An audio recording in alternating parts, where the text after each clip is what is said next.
Om Shanti. Good morning. आज 6 नवेम्बर 2025 प्रातमुरली ओम शांति बाप दादा मधुबन।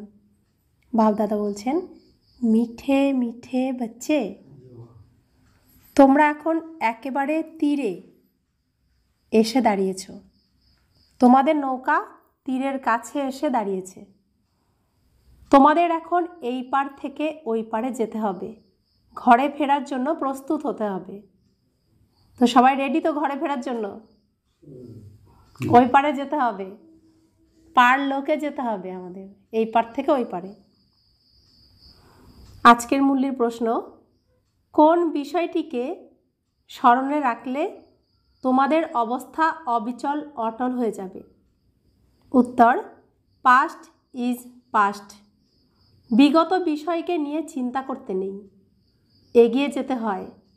সদা একই দিকে যদি দেখতে থাকো তবে অবস্থা অবিচল অটল হয়ে যাবে। তোমরা এখন কলিযুগের সীমিত সব কিছু ত্যাগ করে দিয়েছ। বাবা বলছেন তোমরা এখন কলিযুগের সীমিত সব কিছু ত্যাগ করে দিয়েছ। সত্যি সত্যি দিয়েছি? বাকি নেই তো কিছু? ত্যাগ করিনি, রেখে দিয়েছি, বা এখনো ইচ্ছা আছে? এখন পিছন দিকে কেন দেখছো? কলিযুগের এই সীমিত অল্প কিছুক্ষণের সুখ দেওয়া জিনিসপত্র, এর দিকে তাকালে অল্প কিছুক্ষণের জন্য সুখ পাওয়া যাবে, দুঃখ অনেক বেশি পাওয়া যাবে। তা আমরা যাব যেখানে চির সুখ, যেখানে দুঃখ শব্দটা থাকে না, সেখানে যাওয়ার জন্য আমরা এত কিছু করছি। তো এখন পিছন ফিরে দেখলে কি হবে? ওই অল্প সুখের জিনিস সব হাতছানি দিয়ে রাখবে। এর জন্য বলে শুভ কাজে কখনো পিছনে দেখতে নেই। এই কথাটাও এখনকারই কথা। তা আমাদের সামনে শুভ, পিছনে অশুভ, তো পিছন দিকে আমরা আর তাকাবো না।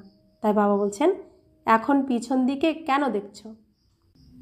তাতে এতটুকুও যেন বুদ্ধি না যায়। এটাই হলো সূক্ষ্ম পড়াশোনা।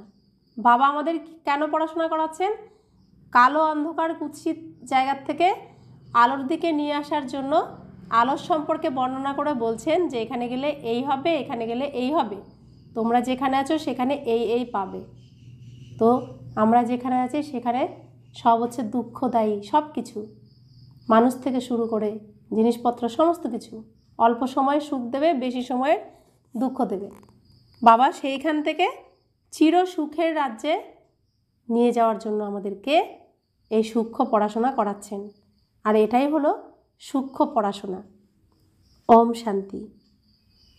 দিন বদলে যায়, টাইম পাস হয়ে যায়। ভেবে দেখো, সত্যযুগ থেকে টাইম পার হতে হতে এখন এসে কলিযুগেরও শেষ কিনারায় এসে দাঁড়িয়েছ। এই সত্যযুগ, ত্রেতা, দাপর, কলিযুগের চিত্র যেন মডেল। সৃষ্টি তো অনেক বড়, তার মডেল রূপকে বাচ্চারা এখন জেনে গেছে। তো সৃষ্টির মডেল রূপকে এখন আমরা জেনে গেছি। পূর্বে এটা জানা ছিল না যে এখন এই কলিযুগ সমাপ্ত হচ্ছে। এখন তোমরা জেনেছ। অতএব বাচ্চাদেরও বুদ্ধিতে সত্যযুগ থেকে শুরু করে চক্র পরিক্রমা করে কলিযুগের অন্তিমে কিনারায় এসে দাঁড়িয়ে যাওয়া উচিত। কলিযুগের তীরে এসে দাঁড়িয়ে যাওয়া উচিত। বাচ্চাদের এটা বোঝা উচিত যে সময় টিক টিক করে অতিক্রান্ত হয়ে যাচ্ছে। ড্রামা ক্রমাগত পরিক্রমণ করে এগিয়ে যাচ্ছে। ড্রামার তবে আর কতটা বাকি থাকতে পারে? সামান্যই বাকি রয়েছে নিশ্চয়ই। আগে জানা ছিল না। আগে কি জানতাম? 40,000 বছর এখনও বাকি, ঘুমাও ঘুমাও ঘুমাও, এখন জাগতে হবে না। এখন বাবা বুঝিয়ে দিয়েছেন যে কোণে এসে দাঁড়িয়েছ। এই দুনিয়া থেকে ওই দুনিয়াতে যাওয়ার এখন বাকি আর সামান্যই সময়। এই জ্ঞানও এখনই প্রাপ্ত হয়েছে।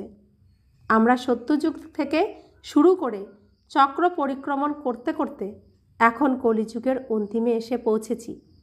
এখন পুনরায় ফিরে যেতে হবে। আসার আর যাওয়ার গেট হয়, তাই না? এও তেমন। বাচ্চাদের এখন বুঝতে হবে প্রায় তীরে বা তটে এসে দাঁড়িয়েছি। এটা হলো পুরুষোত্তম সঙ্গম যুগ, তাই না? এখন আমরা কিনারায় উপস্থিত হয়েছি। খুব অল্প সময় আর আছে। এখন এই পুরানো দুনিয়ার থেকে আসক্তি দূর করতে হবে। এখন তো নতুন দুনিয়াতে যেতে হবে। বাবা এসব বাচ্চাদের সহজভাবেই সব বুঝিয়ে দিচ্ছেন। বুদ্ধিতে এসব ভালোভাবে রাখা উচিত। সৃষ্টিচক্রকে বুদ্ধিতে ঘোরাতে হবে। তো সৃষ্টিচক্রে কি কি আছে? আমরা অনাদিরূপে পরমধাম থাকতাম আত্মারূপে। সত্যযুগে আমরা প্রথম দেবী দেবতার রূপে অভিনয় করেছি, ত্রেতা যুগে ক্ষত্রিয় রূপে অভিনয় করেছি, তারপরে কলিযুগে বৈশ্য শূদ্র রূপে অভিনয় করেছি। তো এখন আমরা সঙ্গম যুগে এসে ব্রাহ্মণ হয়েছি। তো ফরিস্তা হয়ে আত্মা হয়ে আমরা আবার ঘরে ফিরে যাব, এখানকার সমস্ত কিছু হিসেব নিকেশ মিটিয়ে। তো এই সৃষ্টির চক্রটাকে বুদ্ধিতে ঘোরাতে হবে। এখন তোমরা আর কলিযুগে নেই। তোমরা এখন সীমিত সব কিছুকে ত্যাগ করছো।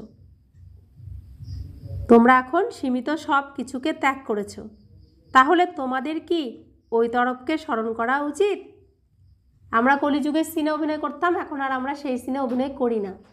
আমরা এখন সাঁঝঘরে চলে এসেছি বাড়ি, বাবার কাছে। বাবা যেখানে 10th ক্যাম্প করেছেন, তো সেখানে এসে গেছি। এখন আমরা কলিযুগের কালো যে মেকআপ আমাদের ছিল, কুৎসিত ও আসরিক মেকআপ ছিল, সেটাকে আমরা তুলছি। আর সুন্দর মেকআপ যাতে আমরা আবার করতে পারি, নিজেকে পরিষ্কার পরিচ্ছন্ন করছি। তো আমি আত্মা আমার নিজ মূল স্বরূপে, নিজের ঘরে, মূল বতনে, আমার বাড়িতে শান্তিধামে ফিরে যাব। তা আমরা এখন আর কলিযুগের সিনে নেই। তাই ওই সিনকে কি আর স্মরণ করা উচিত? সামনে যা করব সেটাকেই তো এখন স্মরণ করতে হবে। কি মনে হয়, কলিযুগের সিনগুলোকে স্মরণ করা উচিত? যে সিনগুলো আমাদের দুঃখ দিয়েছে সেগুলোকে মনে করা উচিত? উচিত না ভুলে যাওয়া উচিত? হ্যাঁ, ভুলে যেতে হবে। সুখের স্মৃতিগুলোকেই মনে রাখতে হবে। সামনে সুখের দিন আসছে, সেটাকেই মনে রাখতে হবে। বাবা বলছেন, যখন ছেড়েই এসেছো পুরানো দুনিয়াকে, তখন কি আর স্মরণ করা উচিত? আমরা এখন রয়েছি পুরুষোত্তম সঙ্গম যুগে। তাহলে পিছন দিকে তাকাবই বা কেন? বুদ্ধিযোগ বিকারী দুনিয়াতে কেন যুক্ত রাখবো? এ হলো খুব সূক্ষ্ম সব বিষয়। বাবা জানেন, কেউ কেউ তো 1 টাকার মধ্যে 1 আনাও বোঝে না। শুনলো আর ভুলে গেল। পিছনের দিকে তোমাদের তাকানো উচিত নয়। বুদ্ধি দিয়ে কাজ করতে হবে। আমরা পার্কে ছেড়ে এসেছি, তাহলে আর পিছনেই বা দেখব কেন? Past is past. বাবা বলেন, বাবা কত সূক্ষ্মাতি সূক্ষ্ম বিষয়কে বোঝান, তবুও বাচ্চাদের কাঁধ পিছনের দিকে ফিরে থাকে কেন? বাবা বলেন, কাঁধ এই দিকে ঘুরিয়ে নাও। কাঁধ কোন দিকে ঘুরিয়ে নিতে বলছে? ওপরের দিকে, পরমধাম আর সত্যযুগের দিকে। ওই পুরানো দুনিয়া তোমার কোনো কাজের নয়। বাবা পুরানো দুনিয়ার প্রতি বৈরাগ্য এনে দেন। নতুন দুনিয়ার সামনে উপস্থিত, পুরানো দুনিয়ার প্রতি বৈরাগ্য। তো পুরানো দুনিয়ার প্রতি বৈরাগ্য, এটাই হলো শঙ্করের 3য় নয়ন খুললে বিনাশ। তো আমাদের এখন 3য় নয়ন খুলেছে, তাই পুরানো দুনিয়া আমাদের কাছে বিনাশ হয়ে যাচ্ছে। আগে আমরা এই শরীররূপী গাড়ি, এই গাড়ির চোখ দ্বারা দেখতাম দুনিয়াকে, আর সেইভাবেই চলতাম। বাবা এসে আমাদের ঘুম থেকে জাগিয়েছেন, আমাদের নিজের চোখ খুলেছে, আমাদের 3য় নয়ন খুলেছে। আর খুলে দেখি আমরা তো কোন কংসের কারাগারের মধ্যে, রাবণের কারাগারের মধ্যে পড়ে রয়েছি। বাবা বলছেন, এই কারাগার থেকে বেরিয়ে চলো, সুখের রাজ্যে চলো। এখানে সব কিছু দুঃখ দেয়। এই দুঃখের কথাগুলোকে আর মনে রেখো না, সব ভুলে যাও। তো বৈরাগ্য এনে দেন আমাদেরকে। এই দুঃখের দিনগুলো, দুঃখের সিনগুলোকে বৈরাগ্য এনে দেন। তো অনেক লৌকিকে, অনেক পিতামাতার, অনেক পরিবারে বাচ্চাদের কোনো দুর্ঘটনা ঘটলে তো তারা কি বলে? ভুলে যাও, এই খারাপটা এটা গ্রহের ফের ছিল, বা তোমার একটা ভাগ্যের পরিহাসে পড়ে গেছিলে, এটা ভুলে যাও। আর বাকি তো সব সুন্দর, সুন্দরগুলোকে মনে রাখো। তো বাবাও আমাদের বলছেন, এই যে আমরা দাপর যুগ, কলিযুগ, পার করে এসেছি, কলিযুগে এত দুঃখ পেয়েছি। বাবা বলছেন এটাকে ভুলে যাও, এটাকে স্মরণ করো না, ভালোটাকে মনে রাখো। তো এই দুঃখদায়ী সিনগুলোকে বাবা বলছেন পুরোই ভুলে যাও। ভেবে দেখো আমাদের এরকম অবস্থা তৈরি হয়েছে। বাবা বলেন পাস্ট ইজ পাস্ট, ভুলে যাও, এই দুঃখের সিনটাকেই তুমি ভুলে যাও।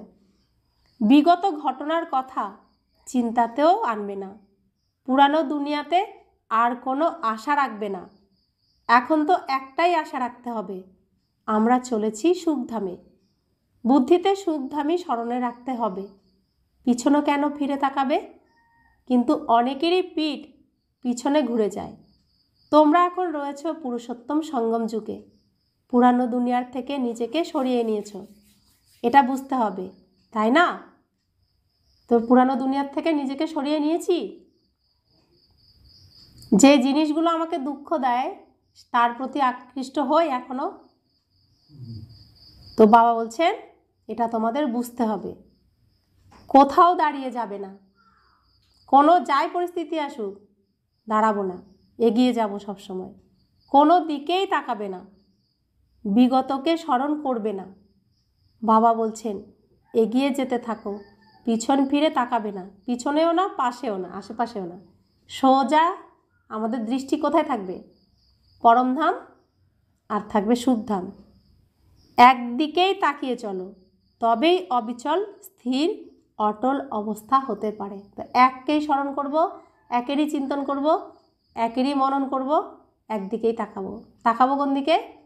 পরমধাম। বাবা সেদিকে নিয়ে যাচ্ছেন আলো জ্বালিয়ে জ্বালিয়ে, তো বাবার দিকেই তাকাবো, বাবাকেই স্মরণ করব, ডানে বায়ে আর তাকাবো না। তো যে করবে সে পারবে, যে আশেপাশে তাকাবে সে কী হবে? পড়ে যাবে, তাই না? তাই বাবা বলছেন একে আসতে হবে, একদম অবিচল হয়ে যেতে হবে।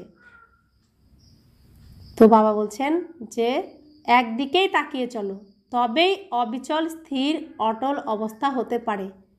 পিছন ফিরে তাকিয়ে দেখতে থাকলে পুরানো দুনিয়ার আত্মীয় পরিজন সকলের কথা মনে আসতে থাকবে, সকলের নম্বর অনুসারে না।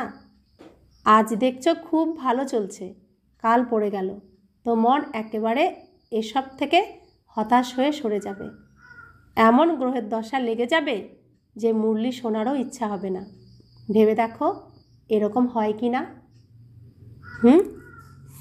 বাবা বলেন তোমরা এখন সঙ্গমে দাঁড়িয়ে আছো, তাই দিশা সামনের দিকেই রাখতে হবে। সামনে হলো নতুন দুনিয়া, তবেই খুশির অনুভব হবে। এরকম মনে করতে হবে সামনে সত্যযুগ, স্বর্গ, এত সুন্দর সব কিছু, সেখানে আমাকে যেতে হবে। পিছনে আর তাকাবো না, পিছনে তাকালেই সব অশুভ। আবারও সেটা রিপিট করতে হয়, শুভ কাজে কখনো পিছন ফিরে তাকাতে নেই। আর এটা হচ্ছে এখনকারই কথা। তো সামনে শুভ, পিছনের দিকে তাকাবো না। তো বাবা বলছেন এখন একেবারে সমীপে কিনারায় উপস্থিত হয়েছ। নৌকা থেকে পাড়ে নামার সময় যেমন আমরা নৌকার কিনারায় এসে দাঁড়াই, সেরকমই আমরা একদম কিনারায় এসে উপস্থিত হয়েছি। বলে না এখন তো আমার দেশের গাছপালা চোখে পড়ছে। তো কোথাও বাইরে গেলে, কোনো জায়গায় ঘুরতে গেলে, বেড়াতে গেলে, তো যখন বাড়ি ফিরি তখন একদম নিজের গ্রাম বা নিজের বাসস্থানের কাছাকাছি গাছপালা দেখলে মনে হয় এই তো চলে এসেছি, কত খুশি আসে মনে। বাবা বলছেন সেরকমই তোমরা চলে এসেছ, তোমাদেরও সেরকমই খুশি হওয়া উচিত। আওয়াজ দাও, দেখবে সাথে সাথে শুনতে পাবে। তট অর্থাৎ একেবারে সামনে। তোমরা স্মরণ করবে আর দেবতারা হাজির হয়ে যাবে। শুধু আওয়াজ দিলেই আমি এসে গেছি, আমি আসছি, দেখবেন আওয়াজ পাবেন। অন্যান্য যারা পৌঁছে গেছে তারা কানেক্ট হবে। আগে কি থোড়াই আসতো? সূক্ষ্মলোক থেকে শ্বশুরবাড়ির লোকজন আসতো কি? এখন তো শ্বশুরবাড়ির আর বাপের বাড়ির সবাই গিয়ে মিলিত হয়। তো শ্বশুরবাড়ি কোনটা? দেবলোক। সুখধাম হচ্ছে আমাদের শ্বশুরবাড়ি। আর বাপের বাড়ি কোনটা? এই যে এখানে আছি যে এখন বাবার কাছে, বাবার ঘরে আমরা এখন কুমার আর কুমারী হয়ে গেছি, নতুন জন্ম হয়েছে। তাই বাবা বলছেন আগের সিন তো শেষ করে এসেছো, ওইদিকে তাকিও না, বাবার ঘরে আছো, বাবার কথা মেনে চলো, আর সামনে যে শ্বশুরবাড়ি যাবে সেটাকেই স্মরণ করো, তার জন্য রেডি হও যে ওখানে গিয়ে কি কি করবে। তো এখন আমরা রয়েছি এখানে, আর সূক্ষ্মবতনে রয়েছে যারা আমাদের শ্বশুরবাড়িতে থাকবে তারা। তা আমরা প্রত্যেক দিন নুমাসামের সময় মিলিত হই, শ্বশুরবাড়ির আর বাপের বাড়ির সবাই। ব্রহ্মা ভোজন যখন দেওয়া হয় তখন তাদের সঙ্গে আমাদের মিলন হয়। তাই বাবা বলছেন এখন শ্বশুরবাড়ি আর বাপের বাড়ির সবাই গিয়ে মিলিত হয়, বাবা মিলনে মিলন হয়, আর প্রত্যেক দিন নুমাসামের সময় মিলন হয়। তবুও বাচ্চারা চলতে চলতে ভুলে যায়, বুদ্ধিযোগ তখন পিছনের দিকে চলে যায়। বাবা বলেন এটা হলো তোমাদের সকলের অন্তিম জন্ম, তোমরা পিছনে সরে এসো না, এখন পার হতে হবে, এই তরফ থেকে ওই তরফে যেতে হবে, মৃত্যুও কাছে এগিয়ে আসতে থাকবে, বাকি তো কেবল পা বাড়ানোর অপেক্ষা। নৌকা পাড়ে এসে লাগলে সেই দিকে পা বাড়াতে হয়, তাই না? বাচ্চারা তোমাদেরকে গিয়ে দাঁড়াতে হবে কিনারার দিকে। তোমাদের বুদ্ধিতে আছে আত্মারা যায় তাদের সুইট হোমে। এটা আমরা ছাড়া আর কেউ জানে? আমরাই জানি যে আমাদের এখন পরমধাম ফিরে যেতে হবে, আর সবাই ভাবে আমরা মরে যাব, কোথায় যাব জানি না, কিন্তু আমরা আমাদের ঠিকানা জানি। কোথায় যাব? প্রত্যেকে পরমধাম। আসবো কোথায়? সুখধামে। তো আমাদের লক্ষ্য ঠিক, ঠিকানাও ঠিক, তাহলে যেতে তো অসুবিধা নেই, আর দুনিয়ার তো কেউ জানে না, তাহলে আমরা কত সৌভাগ্যবান। এটা স্মরণে রাখলে খুশি তোমাদেরকে অচল অটল বানিয়ে দেবে। এই বিষয়ে বিচার সাগর মন্থন করতে হবে, এ হলো বুদ্ধিরই বিষয়। আমরা আত্মারা এখন যাচ্ছি নৌকা একেবারে পাড়ের কাছাকাছি, আর বাকি কেবল সামান্যই সময়। একেই বলা স্মরণের যাত্রা। বাচ্চারা এও ভুলে যায়, চার্ট লিখতেও ভুলে যায়। তোমার হৃদয়ে হাত রেখে দেখো, বাবা যে বলেন নিজেকে এরকম মনে করো যে আমরা নৌকার একেবারেই কিনারায় নামার জন্য দাঁড়িয়ে আছি। তো বাবা বারবার মনে করাচ্ছেন তোমরা একটা কথাও শোনো না, স্মরণ করতে বলি তাও করো না, চার্ট লিখতে বলি তাও লেখো না, সব ভুলে যাও। বলছে তোমার হৃদয়ে হাত রেখে দেখো, বাবা যে বলেন নিজেকে এরকম মনে করো। কীরকম মনে করতে বলছেন? আমরা নৌকার একেবারে কিনারায় সত্যযুগ রূপী তটভূমিতে নামার জন্য দাঁড়িয়ে আছি। আমাদের অবস্থা কি এরকম হয়েছে? তাহলে লক্ষ্মীনারায়ণের মতো এরকম হতে বলছেন না, এরকম মনে করো। লক্ষ্মীনারায়ণের মতো মনে করছি যে ওই ভূমিতে পা দেওয়ার মতো উপযুক্ত? এরকম হয়েছ কি? বুদ্ধিতে এক বাবারই স্মরণ থাকবে। বাবা স্মরণের যাত্রাকে নানানভাবে শেখাচ্ছেন। ঘুরে ফিরে বাবার একটাই কথা, নিজেকে আত্মা মনে করো, লক্ষ্মীনারায়ণ মনে করো, আমাকে স্মরণ করো, ঘরো, চলো বাড়ি চলো, চলো বাড়ি চলো। বাবা সব কিছু শিখিয়েও লাস্টে ওই এক জায়গাতেই আসেন। কত রকমভাবে আমাদেরকে ভুলিয়ে ভুলিয়ে আদর করে করে শেখানোর চেষ্টা করছেন, আর আমরা কেমন সন্তান দেখো। এই স্মরণের যাত্রাতেই মজে থাকতে হবে। ব্যাস, এখন আমাদেরকে যেতে হবে। এখানে সবই হলো মিথ্যা সম্বন্ধ, সত্য হলো সত্যযুগের সম্বন্ধ। নিজেকে দেখো আমি কোথায় দাঁড়িয়ে আছি। সত্যযুগ থেকে শুরু করে বুদ্ধিতে এই চক্রকে স্মরণ করো। তোমরা হলে সদর্শন চক্রধারী, তাই না? সত্যযুগ থেকে শুরু করে চক্র পরিক্রমা করে এখন কিনারায় এসে দাঁড়িয়েছ। তো কলিযুগের একদম কিনারায় আমরা, ওই নাটকের শেষ কিনারায়, মানে ওই নাটকটা পুরো আমাদের থেকে এখন শেষ হয়ে গেছে, আমাদের আর অভিনয় নেই। নৌকা তটের কাছেই হলো, তাই না? আমাদের এই জীবনরূপী নৌকা একদম সত্যযুগের কাছে চলে এসেছে। নতুন সিনেমার জন্য আবার প্রস্তুত করাচ্ছে। কেউ কেউ তো নিজের সময়কে অনেক নষ্ট করে, বড়জোর 5 থেকে 10 মিনিট স্মরণে থাকে হয়তো। সদর্শন চক্রধারী তো সারাদিন হওয়া উচিত, তেমন তো হয় না। বাবা বাচ্চাদেরকে নানানভাবে বোঝান। এই বাবাকে বাবার মতো করে কেউ ভালোবাসে? কত ভালোবাসেন বাবা, কথাই শুনি না, এই বলি সেই বলি, না যাওয়ার কত অজুহাত, না করার, স্মরণ না করার এই আমার এই অবস্থা, ক্লাসে যাব না এই অবস্থা, কত অজুহাত দিই। আরে ভাগ্য কার তৈরি হচ্ছে? সুখের রাজ্যে কে যাবে? অজুহাতটা কিসের জন্য দিচ্ছ? এক্ষুনি ভূমিকম্প হয়ে সব তলিয়ে গেলে তোমার সেসব থাকবে যা বলছো? তাহলে কিন্তু তুমি তো থাকবে, যেতেও হবে তোমাকে। তাহলে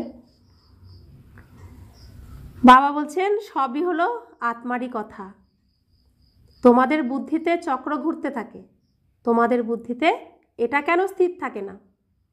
এখন আমরা কিনারায় এসে দাঁড়িয়েছি, এই কথাটা কেন মনে থাকে না? এখনও কেন ওই সিনে অভিনয় করার এত ইচ্ছা, এত বর্ণনা? আর একটুখানি সময় এখানে যা হয় হোক, বাড়ি ফিরবো। আমি তো, আত্মা যাবে, শরীর তো আর যাবে না।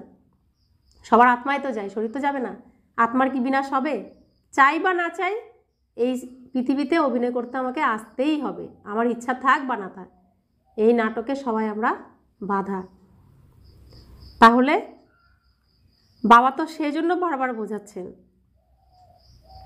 তো বাবা বলছেন এই কিনারা বুদ্ধিতে কেন স্মরণ থাকে না? যখন তোমরা জানো যে আমরা পুরুষোত্তম হয়ে উঠছি, তাই কিনারায় গিয়ে দাঁড়াও, উকুনের মতো ধীরে ধীরে এগিয়ে চলো। কেন তোমরা এই প্র্যাকটিস করো না? চক্র কেন বুদ্ধিতে আসে না? এটা তো সদর্শন চক্র, তাই না? বাবা তো প্রথম থেকে শুরু করে সমস্ত চক্রকে বোঝাতে থাকেন, তোমাদের বুদ্ধি পুরো চক্র পরিক্রমা করে কিনারায় এসে দাঁড়িয়ে যাওয়া উচিত। আর কোনো রকমের বাইরের পরিবেশের ঝামেলা যাতে না থাকে। দিন দিন বাচ্চারা, তোমাদেরকে সাইলেন্সে যেতে হবে। টাইম অযথা নষ্ট করবে না। পুরানো দুনিয়াকে ছেড়ে নতুন সম্বন্ধে তোমাদের বুদ্ধির যোগকে নিযুক্ত করো। যোগযুক্ত যদি না হও তবে পাপ কিভাবে কাটবে? তোমরা জানো যে এই দুনিয়াকেই শেষ হতে হবে। এর মডেল কত ছোট, 5000 বছরের দুনিয়া। আজমেরে স্বর্গের মডেল আছে, কিন্তু স্বর্গের কথা স্মরণে আসবে কি? স্বর্গের বিষয়ে তারা কি জানবে? মানুষ তো মনে করে স্বর্গ 40,000 বছর পরে আসবে। বাচ্চারা, বাবা তোমাদেরকে বসে বোঝাচ্ছেন, এই দুনিয়াতে কাজকর্ম করো, কিন্তু বুদ্ধিতে স্মরণ রাখো এই দুনিয়া তো শেষ হয়ে যাবে। এখন ফিরে যেতে হবে। আমরা এখন একেবারে শেষে এসে দাঁড়িয়েছি। একটু একটু করে উকুনের মতো এগিয়ে চলেছে। আমাদের লক্ষ্য কত বড়! আমাদের লক্ষ্য কোথায়? আমরা বিনাশে পড়ব না আমরা বিজয়ী হব? আমাদের লক্ষ্য কোথায়? সত্যযুগে যাওয়া, বৈকুণ্ঠে যাওয়া, শ্রীকৃষ্ণের সাথে স্টেজে আসা, এটাই হলো আমাদের লক্ষ্য। কত বড় লক্ষ্য! শ্রীকৃষ্ণের সাথে আমরা স্টেজে আসবো, লক্ষ্য কি ছোট? কত বড়! বাবা তো লক্ষ্যস্থলকে জানেন, তাই না? বাবার সাথে দাদাও একসাথে রয়েছেন। কে রয়েছেন? ব্রহ্মা বাবাও রয়েছেন সাথে, একসাথে। তো বাবা বলছেন একজন বোঝালে কি ইনি বোঝাতে পারেন না? ইনিও তো শোনেন, তাই না? ইনি কি এরকম এরকম বিচারসাগর মন্থন করেন না? ব্রহ্মা বাবার কথা বলছেন, তিনিই তো শুনছেন, তিনিও কি মন্থন করেন না? বাবা তোমাদেরকে বিচার সাগর মন্থন করবার পয়েন্টস শোনাতে থাকেন। এমন তো নয় যে ইনি ব্রহ্মা বাবা অনেক দূরে পিছনে রয়েছেন। আরে ইনি তো একেবারে আমার পেছনেই লেজের মতোই রয়েছেন। বেশি দূরে কিভাবে থাকবেন? এই সকল গুঁড়ো গুঁড়ো বিষয়কে ধারণ করতে হবে, গাফিলতি করা ছাড়তে হবে। বাবার কাছে 2 থেকে 2 বছর পর আসে, তাতে কি স্মরণে থাকবে যে আমরা একেবারে কাছে কিনারায় রয়েছি? এখন যেতে হবে। অবস্থা যদি এরকম হয়ে যায় তবে আর বাকি কি চাই? বাবা তো এটাও বুঝিয়েছেন যে ধীরাজ মুকুট এ হলো কেবল নাম, বাকি লাইটের মুকুট বলে সেখানে কিছু থাকে না। এ তো হলো পবিত্রতার চিহ্ন। তো আত্মা শুদ্ধ পবিত্র হলে কীভাবে তার পবিত্রতার মুকুট পাবে? অটোমেটিক। আমাদের প্রত্যেকের অরা তৈরি আছে, এই পিছন দিয়ে সবার এই পবিত্রতা, যার যতটা হয়েছে ততটাই কিন্তু গোল হয়ে দেখা যায় এটা। আর যখন আমরা পুরো সম্পূর্ণ হয়ে যাব সত্যযুগে, যে যতটা পবিত্র হবে সেই অনুযায়ী তার মুকুট, সোনার মুকুটও তৈরি হবে। তো মুকুটধারী রাজা, দেখো ওই যে লক্ষ্মীনারায়ণ, পিছনে পবিত্রতার মুকুট আর সামনে হচ্ছে সোনার মুকুট। তো বাবা কত আমাদের সাজাচ্ছেন, আর আমরা কলিযুগের ব্রোঞ্জের মুকুট পরার জন্য বসে থাকি। তো বাবা বলছেন, সকল ধর্মস্থাপকদের চিত্রেই লাইট অবশ্যই দেখিয়ে থাকে, কেননা তারা হলেন ভাইসলেস শতপ্রধান, তারপর রজতমতে আসে। যখন পৃথিবীতে আসে তখন তো শতপ্রধান থাকে, তাই তাদেরও পবিত্রতার মুকুট থাকে। বাচ্চারা, তোমরা নলেজ পেয়ে থাকো, তাতে মজে থাকা চাই। যদিও আছো এই দুনিয়াতেই, কিন্তু তোমার বুদ্ধিযোগ যেন ওখানে যুক্ত হয়ে থাকে। এখানের প্রতি দায়িত্ব তো তোমাকে পালন করতে হবে। এই কুলের যদি হয় তবে বেরিয়ে আসবে। স্যাপলিং লাগছে, চারা রোপণ হচ্ছে, নতুন সৃষ্টির জন্য নতুন চারা, মনুষ্য সৃষ্টিরূপীর চারা এখন রোপণ হচ্ছে। আদি সনাতন দেবী দেবতার যারা হবে তারা অবশ্যই আগে পরে আসবে। পরে যারা আসবে তারা পুরনোদের থেকেও অনেক এগিয়ে যাবে। শেষ সময় পর্যন্ত এরকম হতে থাকবে। তারা পুরনোদের থেকেও জোর পায়ে এগিয়ে যাবে। সমস্ত পরীক্ষাটাই হলো স্মরণের যাত্রা। যদি দেরিতে আসে, কিন্তু স্মরণের যাত্রাতে যদি নিযুক্ত হয়ে যায়, সব বৈষয়িক কাজকর্ম ছেড়ে স্মরণের যাত্রাতে বসে পড়ে, খাবার তো খেতেই হবে।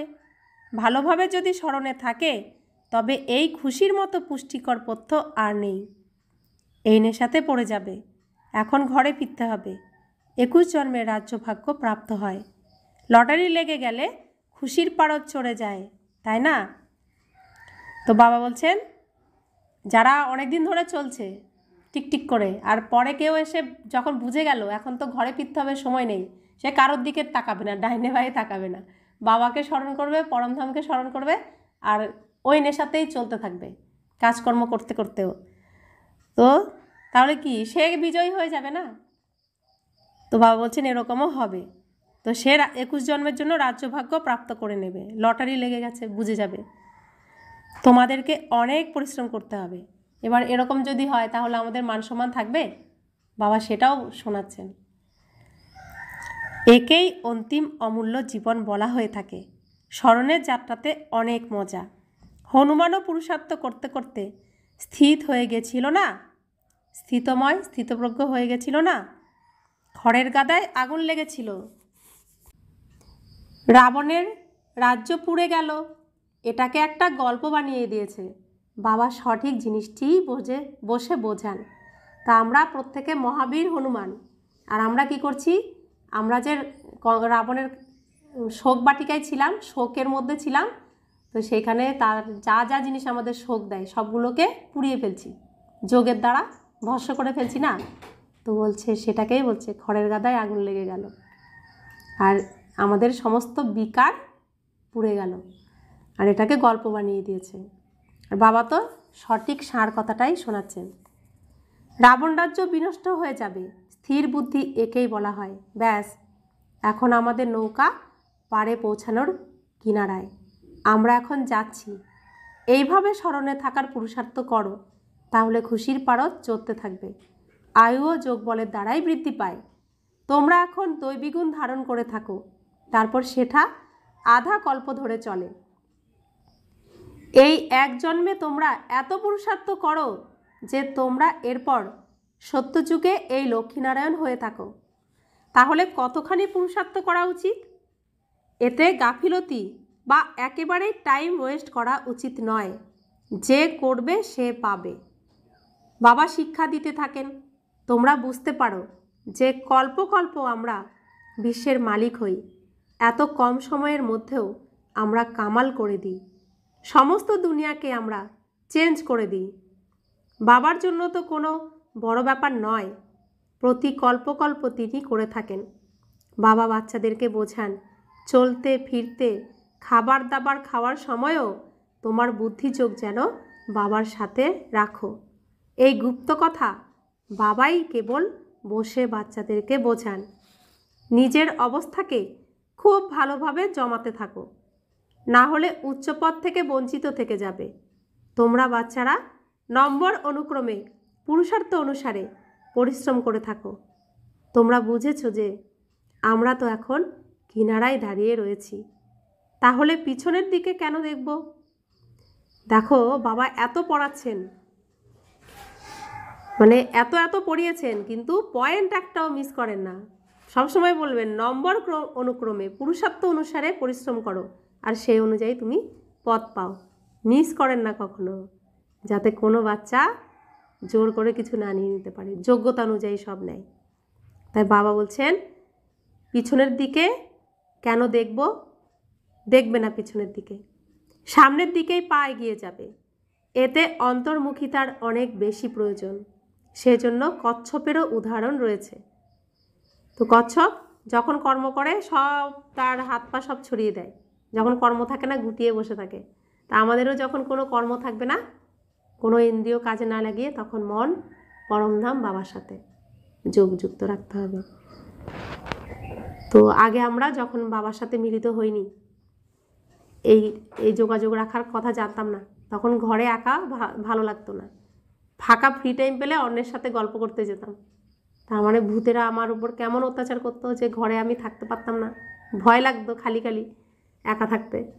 কিন্তু এখন বাবা বলছেন তোমার যখন কাজকর্ম থাকবে না, তখন তুমি আমার কাছে চলে এসো, তাহলে সেটা একা থাকতেই তো বেশি ভালো লাগবে। তাহলে দিন আর রাত হয়ে গেল না, পার্থক্য হলো না? তো যত নিরিবিলিতে থাকবো তত বাবার সাথে আমি যোগাযোগ রাখতে পারবো। তাই বাবা বলছেন কচ্ছপের মতো হয়ে যাও। এইসব উদাহরণগুলি সবই হলো তোমাদের জন্য। সন্ন্যাসীরা তো হলো হঠযোগী, তারা তো রাজযোগ শেখাতে পারবে না। ওরা যদি শোনে ভাববে আমাদের ইনসাল্ট করছে। সেই সব অত্যন্ত যুক্তির সাথে লিখতে হবে।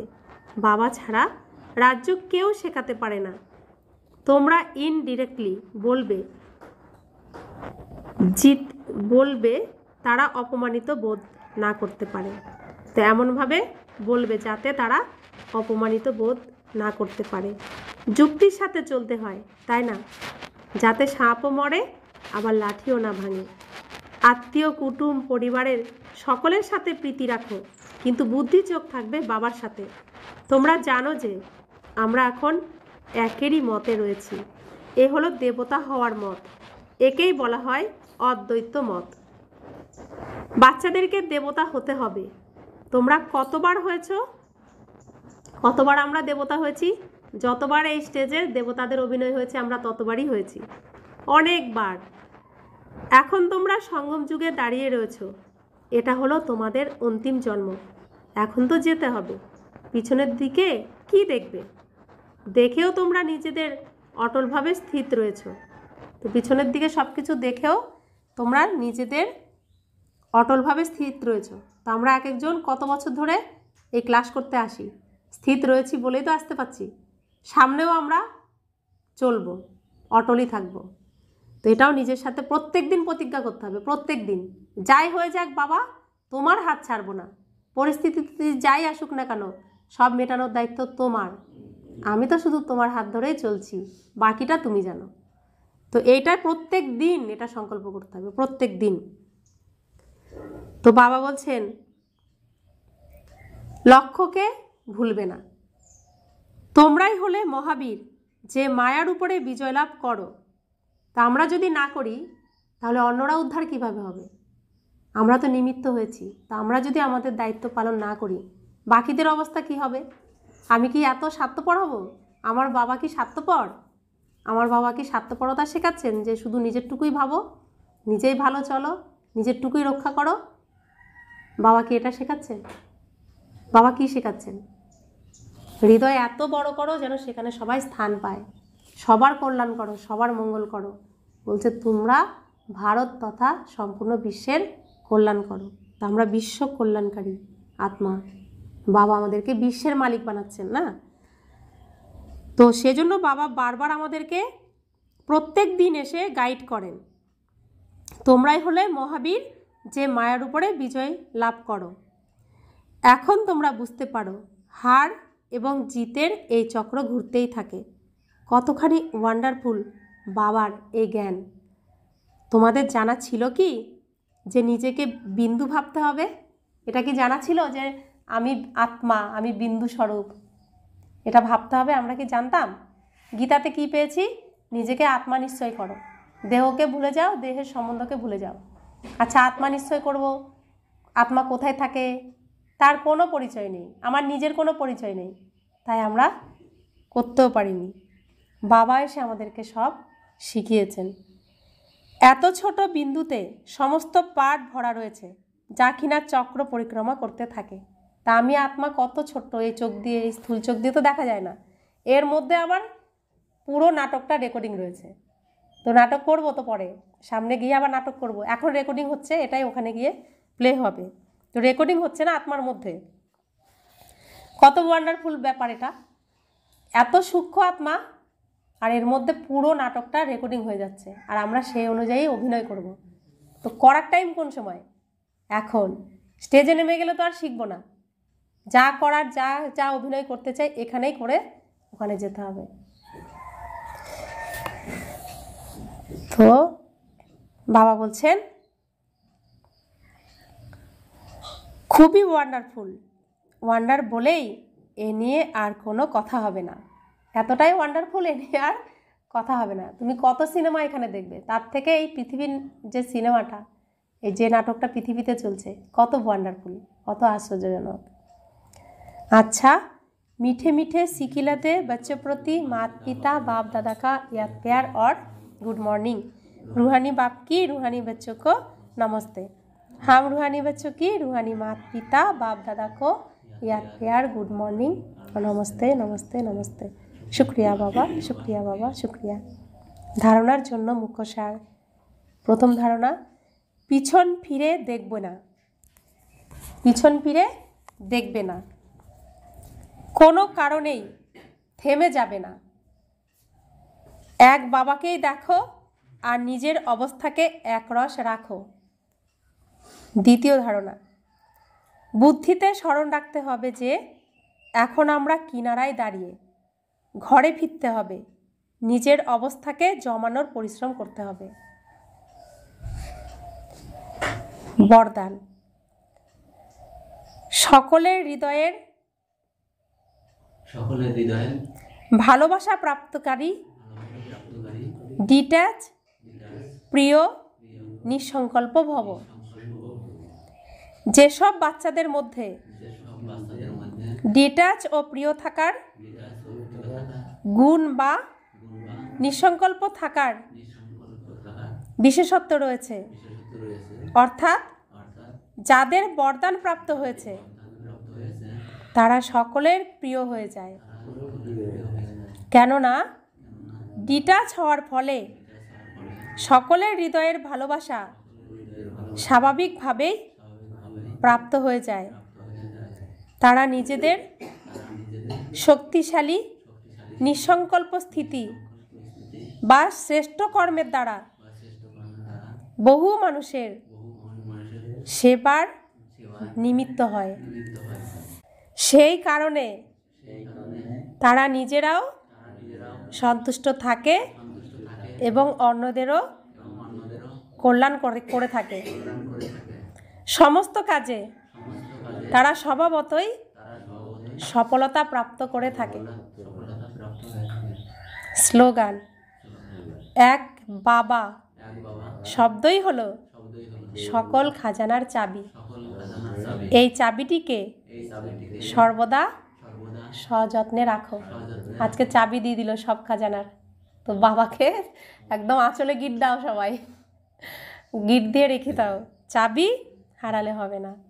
এক বাবা শব্দই হলো সকল খাজানার চাবি, এই চাবিটিকে সর্বদা সযত্নে রাখো। তো বাবা আজকে দিয়ে দিলেন। অব্যক্ত ইশারা, অশরীরী ও বিদেহী স্থিতির অভ্যাস বাড়াও। এক সেকেন্ডে এই দেহরূপী বস্ত্রের থেকে আলাদা হওয়া তখনই সম্ভব যখন কোনো প্রকারের সংস্কারের টাইটনেস থাকবে না। যেমন কোনো জিনিস যদি একেবারে সেটে আটকে থাকে তাহলে সেটাকে আলাদা করা কঠিন হয়ে যায়, হালকা হলে সহজেই আলাদা হয়ে যায়। তেমনি যদি নিজের সংস্কারগুলিতে একটুও ইজি ভাব না থাকে তবে অশরীরী ভাবের অনুভব করতে পারবে না। সেজন্য সব সময় অ্যালার্ট থাকো। সবসময় কি অ্যালার্ট থাকতে হবে? আমি কে? আত্মা। কার সন্তান? আর পৃথিবীতে সবাইকে আত্মা। কার সন্তান? ওই বাবার সন্তান। এখানে শুধু অভিনয় করছি, আর দ্বিতীয় কোনো ব্যাপার নেই এখানে। তাহলে কোনো দেহ আমার নয়, দেহের সঙ্গে আমার কোনো সম্পর্ক নেই। আমি আত্মা, সেও আত্মা, আত্মা আত্মা ভাই ভাই।